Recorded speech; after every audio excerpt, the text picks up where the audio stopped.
Hey everybody, this is Mr. Storm, and in this video I'm going to show you how to composite images together. This is what people mostly mean when they say something is photoshopped, right? If they say a picture was photoshopped, it's usually some level of compositing. They did some compositing to the image. So I'm going to show you how to do some compositing because it's actually a really helpful skill, and you're going to need it for this next project, for your power standards project in image manipulation. All right, so I'm going to open an image from my computer. I will find a good image. Let's grab this Shia LaBeouf working out photograph. Cool. Now, when you're compositing images, you want to plan out what you're going to do first. So for this, I already know where I'm going to put it. I'm going to put it in another photograph, which I'll show you in a minute. But first I need to cut him out of the picture. I don't want the people in the background walking around. It's going to cause problems for my photograph. So the first thing I need to do is I need to pay attention to the layer. When you open up a new image in Pixlr, the first layer is the background layer, and it has this little lock icon here. Now I want to unlock the background layer so it becomes a regular layer. And I want to go to the layer settings, and I want to set it to, actually, no, we could do that later. For right now, I just want to show you how to do some compositing. So I'm going to stop using my mouse. I'm actually going to use my drawing tablet. So it may look a little janky, some of my movements, but the drawing tablet is really, really helpful for things like this. So for example, actually, let me go back to my mouse. I use a Wacom drawing tablet. They're pretty cheap. They're not that expensive, but it really does help with finer corrections and stuff like that. So up here in our select tool area, we have a couple of options. First, we can crop the image, which is probably helpful right to the start, right in the beginning, just because we don't want a lot of the extra stuff. So I'm just going to crop just my subject there, so I can get rid of most of the image. I don't want all of it there. We can also move the image around inside of the frame, which I don't, not really that big of a deal for us right now. We can use the marquee tool. The marquee tool will allow us to create, select like a square, and we can delete. Now notice that it has this this gray and white checkered background.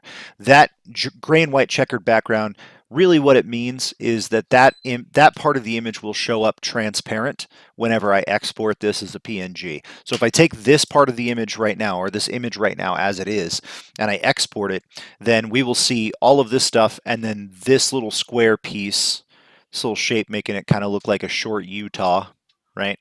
That'll actually be cut out and it'll be transparent. So if I put it on top of another picture, the other picture will show through in this area.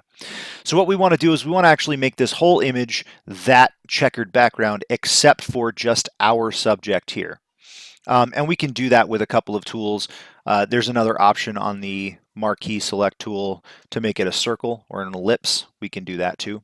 Now notice whenever I select an area, I get my marching ants. The marching ants are really important because it shows us what our selection is, what part of the image we have selected. Another option is this wand tool. It's a magic wand tool. If you have a pretty consistent background, like if you have a all white background, you can use the wand select tool to just click an area, and it will just reach out and find all of the pixels that are of that same color, and then we can click delete. Now this isn't a very uniform background. There's all this crazy stuff going on in the back, so it's not going to be that easy. We don't want to use the wand. We don't want to use the wand select tool because we have all these artifacts here, which we're not going to want in the final image. So what we're actually going to use is the lasso tool. Now the lasso tool has a couple of options. We can do the polygonal lasso tool, which will allow us to have straight lines and just create a selection based on straight lines, which we can delete. Or what we can actually use is the freehand lasso tool, which is what I want. Now for this, I'm going to zoom in. Let's see, I'm trying to remember my shortcut here. Oh well, that's fine. We're going to zoom in pretty close so that I can get the fine details. Um, and then with my lasso tool and my drawing tablet, now you can do this with a mouse too. My preference is just to use a drawing tablet. You can just kind of crop. Ooh, got a little bit wild there. You can just draw around your subject as close to them as possible, get enough of it there, and then I'm going to come back around and finish it off and hit delete. And now all those pixels in that were in that selection have been deleted. Oh, that's not what I wanted. Okay, go back and do some more lasso selecting. Ooh, let's actually use our mouse here so I can show you the difference between using a mouse and a drawing tablet. They're essentially the same. It just depends on which you're more comfortable with. I'm more comfortable with the drawing tablet, so I'll probably just use that from now on. Oh, although mine seems to be acting up. So never mind, I'll actually just use the mouse. Alrighty, so we'll just kind of stick as close to the subject as we can, and we'll just cut out, and this doesn't have to be perfect. Now the nice thing is, if we did want to spend a ton of time, we can really make this as perfect as possible. We could spend a lot of time making this perfect. But again, I'm not that worried about perfection just because this is a quick video. So I'm just going to roughly cut around the subject here. And if I cut off parts of him that probably should be in the final photograph, I'm not going to worry about going back and fixing it. Like I said, because this is supposed to be quick. All right, and we'll move down. And cut around his leg here.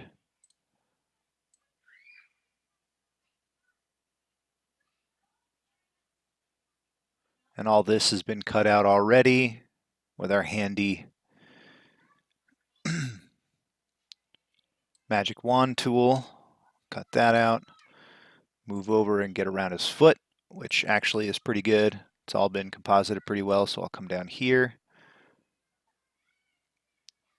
Around his shoes. I want those shoes actually. Now that I'm looking at them, they look pretty awesome. I gotta find out where to get those shoes. All right, delete.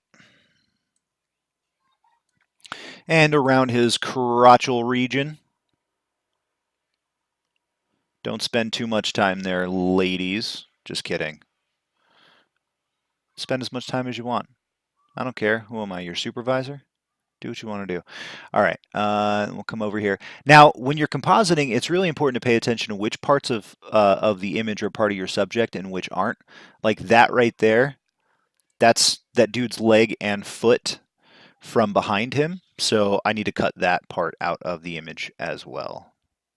All right, let's make sure his leg is fully, oh, there's a little bit of stuff here. We'll cut that out too. All right.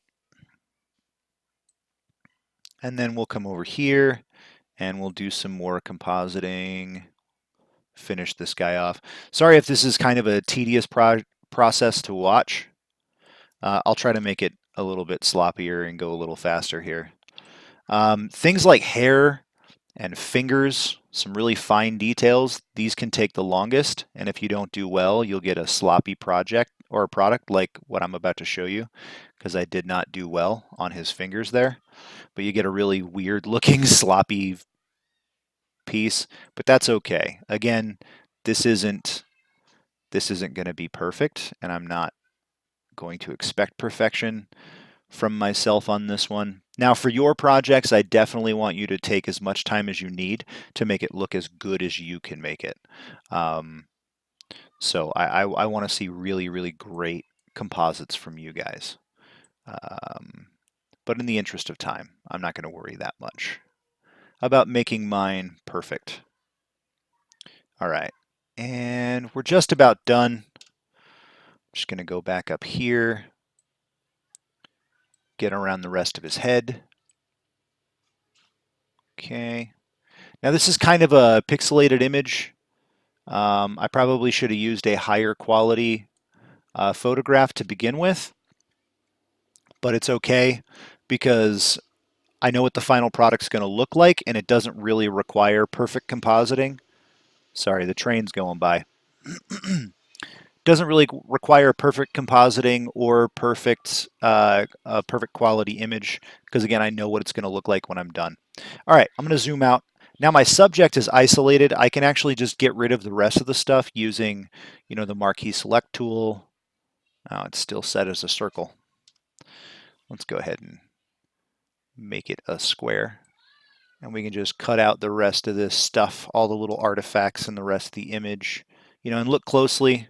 Sometimes it can be hard to see all the artifacts. Oop, not his foot. Okay, there we go. And down here and down here. And yeah, we can create a marquee selection and just kind of move it around.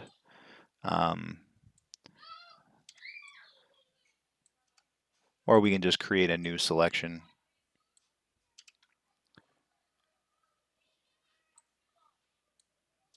Okay, cool. Good, good, good.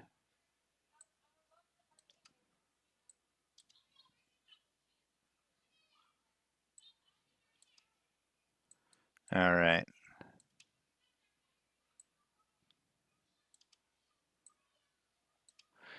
Okay. Better, better, better. Almost there. Last little piece. All right, so now I have my Shia LaBeouf isolated from the rest of the image. Again, it's very, very rough, and I could spend a lot more time cleaning this up and making it look nice, but I'm not that worried about it right now. What I'm going to do is I want to save this image. And instead of saving it as a JPEG, which is what we normally would do, I'm going to save it as a PNG because the PNG respects transparency and it makes it a full quality image. And I'm going to call this Shy Cut. Okay. And I'm going to save it onto my computer. Yeah, we'll just put it on the desktop. That's fine. And now I want to open a new image. So I want to open an image as a layer, actually. And I'm going to open, here we go, this image. Okay, now the problem is that image is a higher quality than the image I just used. So I'm going to change canvas size. Oop, actually, I'm going to go image.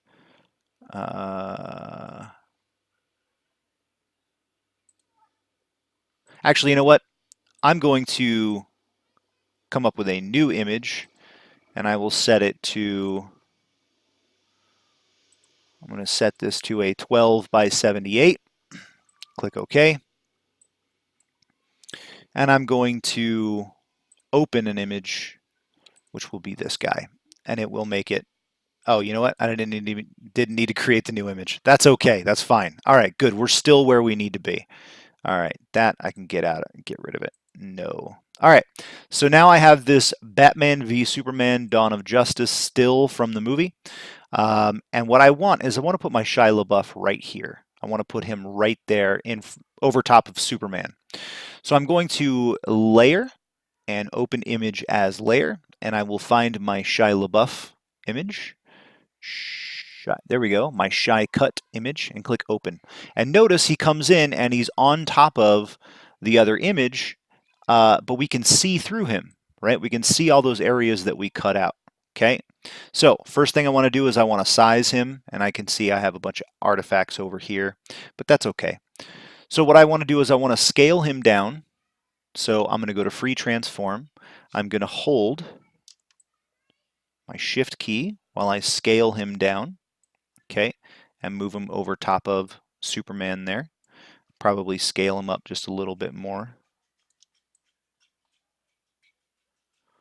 Okay, and actually what I can do, because I'm not perfectly covering up Superman, so I'm actually going to make some adjustments to the Superman layer. I'm actually going to unlock that so I can open it as a layer. And what I'm going to do is I'm actually going to use the clone stamp tool. This is another cool tool that I haven't shown you yet, but it's great. What you do is you can click. Okay, hold on. So here's the way the clone stamp tool works. If you hold control and then click, then you set an anchor point for your image for this brush. And then whenever you click anywhere else and paint, it will try to cover that with pixels that are kind of like the anchor point. You'll see what I mean in just a second. So I'm going to hit control click, and then now when I paint, I'm painting based on that reference point. I can kind of make Superman invisible, right? Kind of cut Superman out of the image. All right, cool. And then up here I can do the same thing, set an anchor point there, and then kind of cut him out of the image. Set an anchor point. And it leaves this kind of blurry effect if you don't play with it enough, if you're not really careful with your edits. But because it's going to be the background, or it's going to be toward the back of my image, and I'm going to do some color correction here to make it look a lot better, then this kind of doesn't matter. But see how I kind of cut Superman out of there? And then I'm going to do the same thing down here. This is going to be a little bit more difficult just because the rain here is a lot more detailed. But it actually looks pretty good.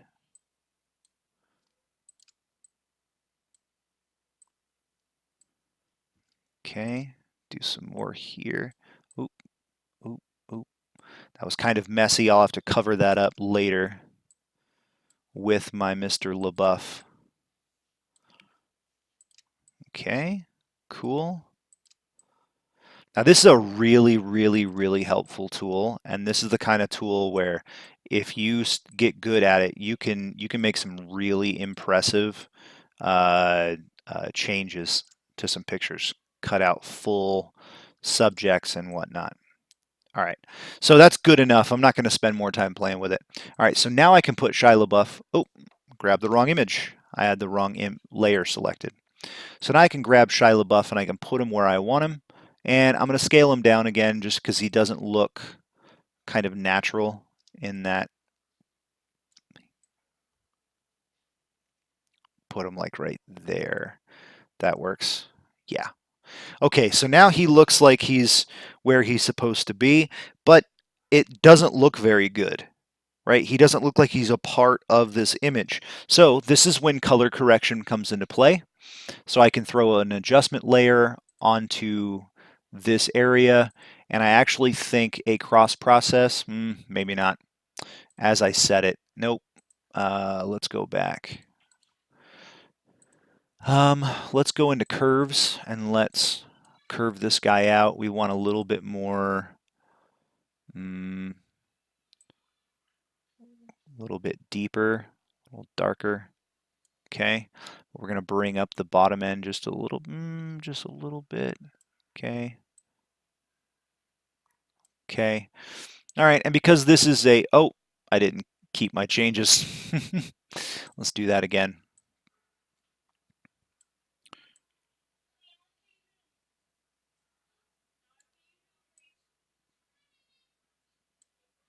Okay. All right. And because this is a Zack Snyder DC movie, of course, the only everything is layered in this like teal kind of layer. So I'm going to change the hue and saturation, change the hue to a more, desaturate the image a little bit more, make them a little darker. Actually, I'm going to do a different color overlay here. Let's do color vibrance. We'll bring the vibrance down a little bit. Okay, bring down that vibrance. And let's add some, we'll auto level it again. Okay. And let's do levels here. So the levels is a little bit kind of complicated to explain, but it's a great way for you to set lowest and highest color value levels for your whole image. Basically your whites and your blacks and your grays. That's better. And again, I could play around with it a lot more and really adjust this to the point where it is perfect. But again, I'm not going to play around with it too much. I might want to actually add a filter over it.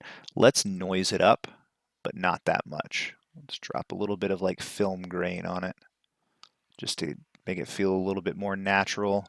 And let's do a, let's see, maybe a unsharp, and just kind of set the threshold pretty high. And at this point, I'm really just making changes that you really can't tell on the video. I just noticed that because they're really minute changes to the image. So I'm going to leave it there. Obviously, if I was spending more time on this, I would notice that the light source hitting him is coming from this direction, whereas the light source in the image is coming from this direction. So I may flip him. I'm going to flip the image. This is going to, yep, no, wrong way. Free transform. I can flip the image this way so that the light source is coming in from the same direction. You know, and I would spend more time playing around with it. But I'm just going to leave it there. I'm not going to spend more time making smaller, minute changes, but you get the idea. Compositing allows you to move images from one part or from one image into another. And then by using some of the techniques we've already gone over, like color correction and spot healing and stuff like that, we can actually make our composites look really good. Obviously, this is a super obvious fake, but if I spend a lot more time on it, I can probably make it look great.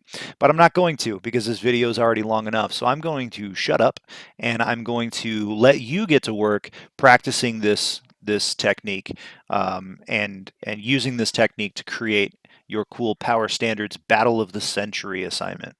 All right. Thanks for paying attention. That's it from me, and I'll see you next time.